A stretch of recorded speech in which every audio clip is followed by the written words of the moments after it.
لازوال حافظہ اور بے مثال یادداشت۔ طریقہ عمل۔ حضرت ابن عباس رضی اللہ تعالیٰ عنہ فرماتے ہیں کہ میں حضور اکرم صلی اللہ علیہ وآلہ وسلم کی خدمت میں حاضر تھا کہ حضرت علی کرم اللہ وجہہ حاضر ہوئے اور عرض کیا کہ یا رسول اللہ صلی اللہ علیہ وآلہ وسلم، میرے ماں باپ آپ صلی اللہ علیہ وسلم پر قربان ہو جائیں۔ قرآن پاک میرے سینے سے نکل جاتا ہے، جو یاد کرتا ہوں وہ محفوظ نہیں رہتا۔ حضور اکرم صلی اللہ علیہ وآلہ وسلم نے ارشاد فرمایا کہ میں تجھے ایسی ترکیب بتلاؤں کہ جو تجھے نفع دے اور جس کو تو بتلا دے اس کے لیے بھی نافع ہو،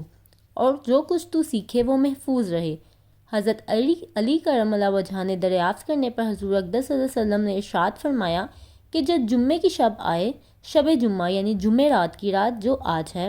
تو اگر یہ ہو سکتا ہے کہ رات کے آخر تہائی حصے میں اٹھے تو یہ بہت ہی اچھا ہے کہ یہ وقت ملائکہ کے نازل ہونے کا ہے، اور دعا اس وقت میں خاص طور سے قبول ہوتی ہے۔ اسی وقت کے انتظار میں حضرت یعقوب علیہ السلام نے اپنے بیٹوں سے کہا تھا، سوف استغفر اللہ رب، سورۃ یوسف آیت نمبر 98،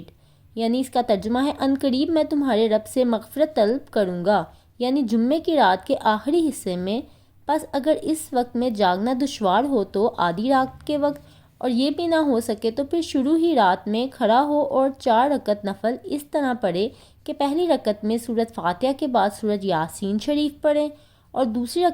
رکعت میں سورۃ فاتحہ کے بعد سورۃ دخان، اور تیسری رکعت میں سورۃ فاتحہ کے بعد سورۃ الف لام میم سجدہ۔ ترتیب قرآنی میں یہ سورت پہلی دونوں سورتوں سے مقدم ہے، مگر اول تو نوافل میں فقہاء نے اس قسم کی گنجائش فرمائی ہے کہ دوسرے نوافل کا ہر شفع مستقل نماز کا حکم رکھتا ہے، اور اس شفع کی دونوں صورتیں آپس میں مرتب ہیں، اس لیے کوئی کراہت نہیں۔ اور چوتھی رکعت میں فاتحہ کے بعد سورۃ ملک پڑھے، اور جب اتحیات سے فارغ ہو جائے تو اول حق تعالی شانہ کی خوب حمد و ثنا کر، اس کے بعد مجھ پر درود و سلام بھیج، اس کے بعد تمام انبیاء علیہم السلام پر درود بھیج، اس کے بعد تمام مومنین کے لیے اور ان تمام مسلمان بھائیوں کے لیے جو تجھ سے پہلے مر چکے ہیں استغفار کر۔ اور جن لوگوں کو یہ صورتیں یاد نہ ہوں، زبانی نوافل میں نہ پڑھ سکیں، ان کے لیے یہ ہے کہ وہ قل ہو اللہ پڑھ لیں، اور بعد میں سلام پھیرنے کے بعد یہ صورتیں دیکھ کر پڑھ سکتے ہیں۔ حمد و ثنا، درود شریف اور تمام مومنین کے لیے دعا۔ الحمدللہ رب العالمین عدد خلقہ ورضاء نفسہ وزنۃ عرشہ ومداد کلماتہ، اللہم لا احصی ثناء علیک انت کما اثنیت علی نفسک، اللہم صل وسلم وبارک علی سیدنا محمد النبی الامی الہاشمی وعلى آلہ واصحابہ البررۃ الکرام وعلى سائر الانبیاء والمرسلین والملائکۃ المقربین، ربنا اغفر لنا ولإخواننا الذین سبقونا بالایمان ولا تجعل فی قلوبنا غلا للذین آمنوا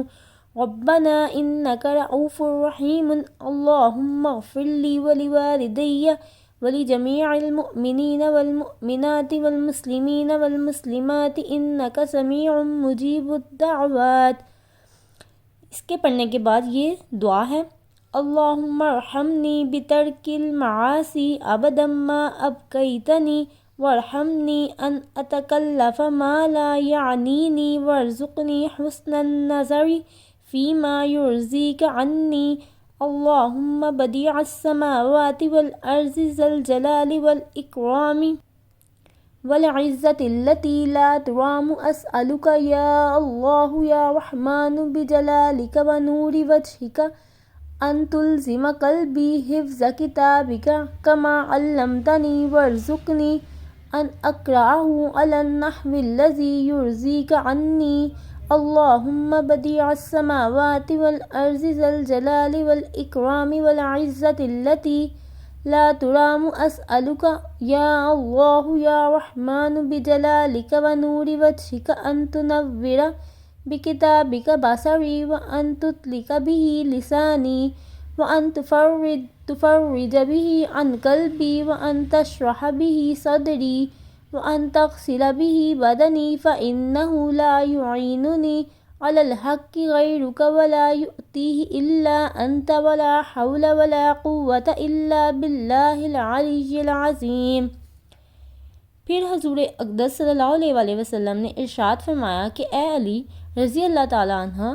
اس عمل کو 3 جمعہ یا 5 جمعہ یا 7 جمعہ کریں، انشاءاللہ دعا ضرور قبول کی جائے گی۔ قسم ہے اس ذات پاک کی جس نے مجھے نبی بنا کر بھیجا ہے، کسی مومن سے بھی قبولیت دعا نہ چکے گی۔ ابن عباس رضی اللہ تعالیٰ عنہ فرماتے ہیں کہ علی کرم اللہ وجہ کو 5 یا 7 ہی جمعہ گزرے ہوں گے کہ وہ حضور صلی اللہ علیہ وسلم کی